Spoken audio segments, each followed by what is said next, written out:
So let's get started now. Chapter 4, and the topic is energy utopia versus reality. And first, I want to take a look at a video created by the World Economic Forum about stakeholder capitalism. Stakeholder Capitalism, a show from the World Economic Forum exploring how economies can be made to work for progress, people, and the planet. I'm Natalie Pierce. And I'm Peter Van Hem. And in today's episode, we'll be exploring what is arguably the world's most pressing problem, the climate crisis, and particularly its long and complex relationship with the story of global economic development over the past 200 years. Peter, what do you have to share with us today? So let's look at global annual CO2 emissions from the 19th century to today. When we do that, we see that as the economy developed, the CO2 emissions went up. And right now they are at about 35 billion tons of CO2 per year. And of course, we need to go down to zero by 2050. Okay, there you have it. So according to the World Economic Forum, we have a crisis and we have to reduce CO2 emissions from 35 billion tons per year down to zero. And if we don't do that, it's a catastrophe. Okay, there you go. So, and now let's go to our friend Greta Thunberg, who came out with a new book a few months ago, and she said that system-wide transformation is needed to end oppressive and racist capitalist free enterprise to solve the planetary crisis. We are never going back to normal again because normal was already a crisis. What we refer to as normal is an extreme system built on the exploitation of people and the planet. It's a system based on colonialism, imperialism, oppression, and genocide by the so-called global north to accumulate wealth that still shapes our current world order. And the ironic thing is, when India and China and other countries embraced free enterprise capitalism, they increased the wealth of their own people by several times over. So of course she doesn't know this, and she's the teenage expert that we're all supposed to follow, and it is very sad. Now, Pope Francis actually has the same point of view. On September 1st of 2022, he called on Christians to repent and modify our lifestyles to save the planet. Humanity can no longer ignore the cries of the earth that is suffering due to greed and the excessive consumption of its resources. Bottom of the slide, we have a Canadian Cardinal, Michael Czerny. He says, "Enough is enough. All new exploration and production of coal, oil, and gas must immediately end." Now, the last time the papacy spoke out a few centuries ago about scientific issues, it didn't do that great. So I think maybe they should stay out of out of the scientific area. That they want us to stop using air conditioning, even if you live in the Southwest and it goes over 100 degrees in the summertime. What they're really talking about is actually preventing people in the third world from enjoying the same type of lifestyle that the rest of humanity, that we are able to enjoy. That's actually what they're really talking about. Returning to Mount Sinai, a prophetic call for climate justice and the ceremony of repentance. This call for climate justice took place during the UN Climate Conference, COP27. And so they've gotten many religious leaders on board with this climate change alarmist agenda. Yeah, at the United Nations Climate Change Conference, they called for speeding the transition from dirty to clean power. So what do they mean by that? Number one, close down or never build power plants that run steadily on coal or natural gas. Instead, rely on renewables, so-called renewables, meaning solar and wind energy. Number two, put the carbon market to work, means selling permission slips for fossil fuel-based companies to invest or operate. So very large corporations which are already very wealthy can afford to pay, it's like a tax basically, but it would probably discourage new, smaller companies from getting involved in creating this type of energy. John Kerry's plan called for U.S. businesses and U.S. consumers to finance the transition to renewables by sending billions to developing nations. Now, in reality, you're sending billions to the ruling elites in developing nations. And if you look at countries like Haiti, where we've sent billions and billions of dollars, and many of the citizens of Haiti, they still don't have a place to live, actually, even after you sent all those billions. And they're still living without running water and energy and even a decent place to live. Also, companies that buy enough carbon credits can put a green leaf on their website to prove that they are net zero. So, in essence, it's large company. Look, the reality is that 80% of our energy comes from fossil fuels, and that is unlikely to change in the near future. But they are calling for a transfer of wealth to essentially the ruling elites of third world countries. Okay, and a lot of subsidies for solar and wind energy. And the climate activists call for a total ban on the use of fossil fuels for electricity, heating, transportation, and even the manufacturing of materials such as plastics. So they want a total ban, okay, on use of fossil fuels. And I think they don't understand. I think some of you drove here to the church for this presentation, and you have rubber tires that on your vehicles, I'm pretty sure, which are made actually from petroleum. Okay, I mean, there's so many products that you and I enjoy all the time. Almost everything that we use today actually comes from fossil fuels. Germany has been very active in shutting down many of its nuclear power plants, which doesn't make any sense because nuclear energy is not fossil fuel energy. And it emits no carbon dioxide into the atmosphere. So if you really cared about reducing the emission of carbon dioxide into the atmosphere, nuclear power actually is a very effective way to do that. But instead, countries like Germany, they're shutting down their nuclear plants. Now, in contrast, by the end of 2020, the Chinese mainland has 48 commercial nuclear power generating units.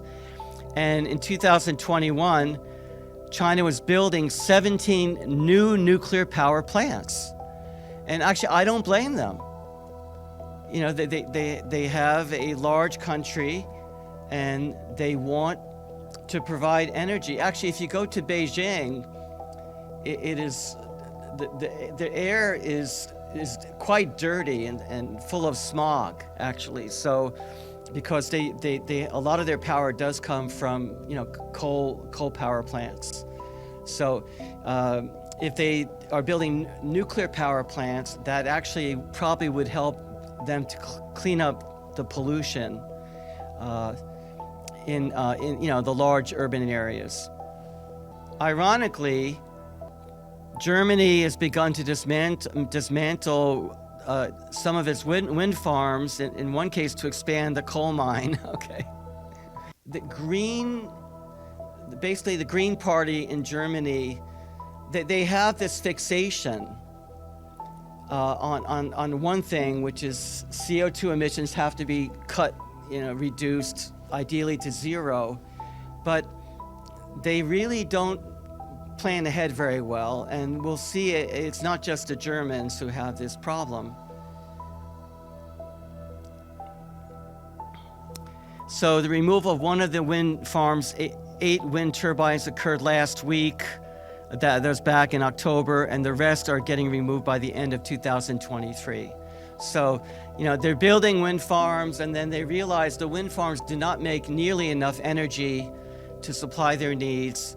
So in this case, they're getting rid of some of the wind turbines because there's actually a coal mine that actually is good for creating energy. When this wind slows and the sun sets, you run out of energy, right? Actually, the wind has to be blowing. I believe it's higher than 20 miles per hour. If it's below that, you're not getting any energy. It has to be above a certain level, and obviously, not just when the sun sets, but if you have clouds. Okay, if it's rainy out, if it's snowing, obviously, right? You're not getting a lot of sun. You're not getting any energy.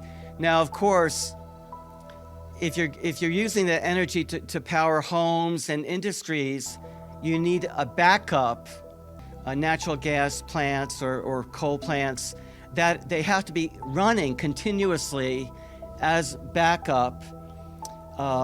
And so now when the sun is shining and the wind is blowing strongly enough, the coal plants or natural gas plants, they're not running efficiently. So you're losing money on the petroleum-based power plants, but they have to be running, because if the wind drops below a certain point, or the sun, the sun it gets darker or sets, you don't want to have a blackout. Okay, California was the first state to make electric cars mandatory.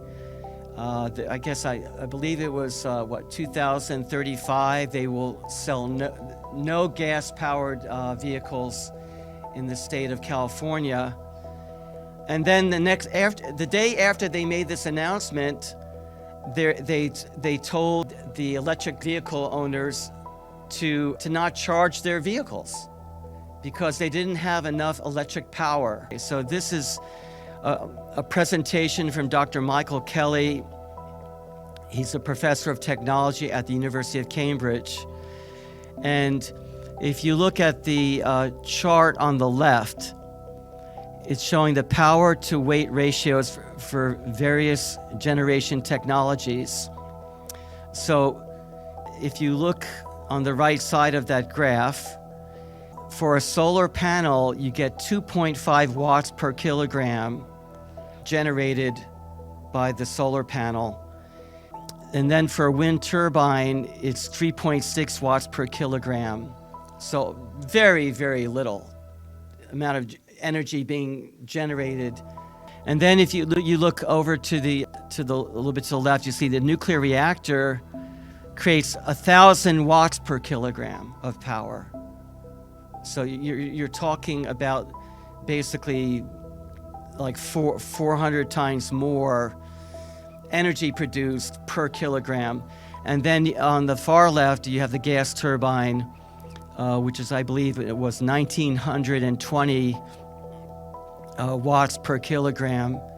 So that's like 800 times, about 800 times more energy produced per kilogram. It's much, much more efficient. And then if you look at the graphic on the right side, okay, so here are the areas required for different 225 megawatt power stations. So a 225 megawatt power station can power roughly 60,000 to 90,000 homes. You would need about 15 acres for a small modular nuclear reactor to create that much energy. About 15 acres. You're not taking up that much land, right? You would need 2,400 acres for the average solar cell arrays to create that much power. 2,400 acres. And then if you want to get that much energy from a wind farm, you need 60,000 acres of land to power that many homes. Now think about how much forest land. They always talk about they want to have natural environments so that various species have places to grow and thrive. You're talking about cutting down 60,000 acres to create the average wind farm to create this much power. Now, also there's the dark, dirty side of green energy, which is that the electric vehicle batteries require rare earth elements and minerals like lithium, cobalt, and nickel, which tend to be found in countries with substandard environmental and human rights regulations. And they also require a lot of water consumption and energy to get those minerals out of the earth, especially for cobalt mines, that it can leach large quantities of sulfur into the surrounding environment.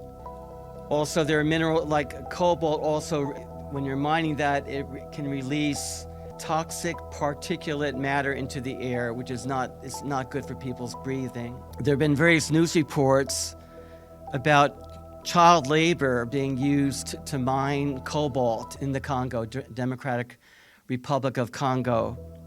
About 70% of the world's supplies of cobalt came from the Democratic Republic of Congo. As much as 20% of that is mined by hand and sold to local traders. Last year, Amnesty International said in a report that children as young as 7 years old are mining cobalt in Congo. This is not humanitarian. Also, there's the issue that wind turbine blades cannot be recycled, so they're piling up in landfills. By 2050, the International Renewable Energy Agency projects that up to 78 million metric tons of solar panels will have reached the end of their life, and the world will be generating about 6 million metric tons of new solar e-waste annually. This is not environmentally friendly at all. Actually, there's a really very, very insightful documentary that, believe it or not, was produced by the left-wing documentary filmmaker Michael Moore. Produced this documentary. It's called Planet of the Humans. I was shocked that he produced this documentary, because it makes it clear that so-called green energy does not make for a cleaner or more natural environment. And there was footage of them cutting down thousands of acres of forest, I believe it's in Vermont and Maine, to make room for these wind turbines and for solar panels. The local residents are furious. Many of these people actually love the environment. They actually live in the environment, in the natural environment, and they may be hunting or fishing, or and the natural environment that they need is being destroyed. I highly recommend that you watch this documentary, but at the end of this documentary, he actually says none of the so-called green energy actually, it's basically meaningless. He says, but he advocates a sharp reduction in the world's population. So his solution is just, we need to cut the world population by basically like 90% or more, 95%. That's his conclusion. We'll be talking about that in a minute or two. Okay, so now, ironically, there was this huge effort to censor his documentary from the left. Green billionaires were behind the professional activist network that led to suppression of Planet of the Humans documentary. For leftists, the idea of examining different points of view, debating the facts, learning from each other, that's not what they're about. They're about enforcing their agenda, even against a fellow leftist, okay? They tried to suppress his documentary. Now, Dr. Patrick Moore, who was the leader of Greenpeace, one of the earliest environmental groups in the world, he made the following statement: "If we stop using all fossil fuels tomorrow, within 2 years, there will be no trees left in most of the world." Okay? Because what happens when you stop using fossil fuels? Then most people are going to go to burning wood. Cow dung is another, you have to dry the cow dung and burn that. But basically, you're going back to much more dirty source and inefficient source of energy, because people need energy, they need heat, in the winter, and for cooking, all kinds of things, right?